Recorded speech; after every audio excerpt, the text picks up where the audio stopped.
Mr. Speaker. I call Marama Davidson. E te māngai o te whare tēnā koe, huri noa ki oku hoa kaimahi o te mema o te whare pāremata tēnā tātou katoa. Mr. Speaker, Aotearoa New Zealand must support the Standing Rock opposition to the construction of the Dakota oil pipeline. And I stand as the Green Party's spokesperson on Indigenous rights and human rights because the opposition to the pipeline in North Dakota is directly linked to the political campaigns here in Aotearoa New Zealand to care for our waters, our land, and for the sovereignty of our very own First Peoples. Mr. Speaker, the pipeline in North Dakota will cross the Cannonball and Missouri rivers, threatening Indigenous waterways and primary drinking sources. And this pipeline will carry around 470,000 barrels per day of fracked oil over about 1,200 miles from North Dakota to Illinois. Mr. Speaker, I have written an open letter to the United States Ambassador, Mr. Mark Gilbert, to ask the US government to listen to the call of the Standing Rock Sioux Tribe and the millions of people around the world who have joined the campaign to stop this construction altogether.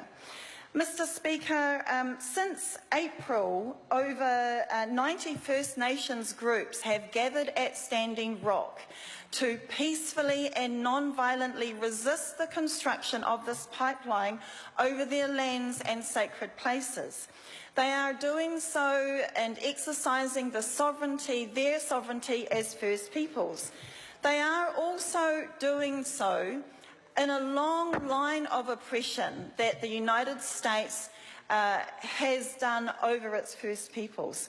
So I have written to Ambassador Mr. Mark Gilbert, not just to call for the halt of the construction of that pipeline, but also to protect those protectors at Standing Rock against the intimidatory police violence.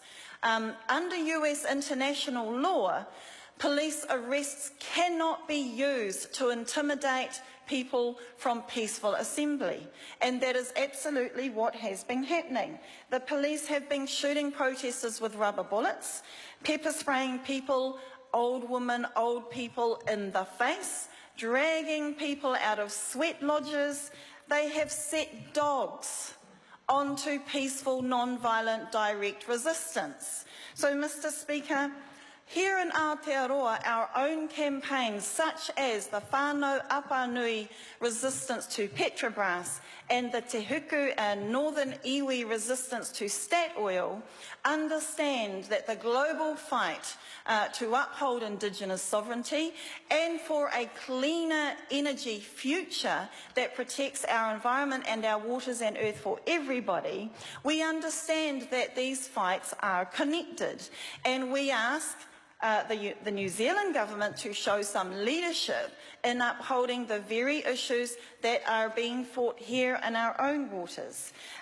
Mr. Speaker, as an Indigenous woman and as an MP, I have understood that when I am standing on the banks of the Ōmaru River in Glen Innes to call for that river to be cleaned, that it is directly linked to Indigenous people's resistance around the world who are speaking up and showing up against violent campaigns of dirty fossil fuel extraction and are doing the work for all of us for a cleaner energy and for a climate that we can actually all survive in.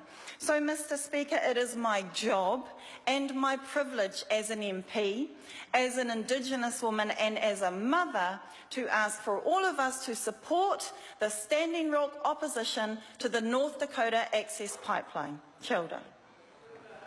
Dr. Jian Yang.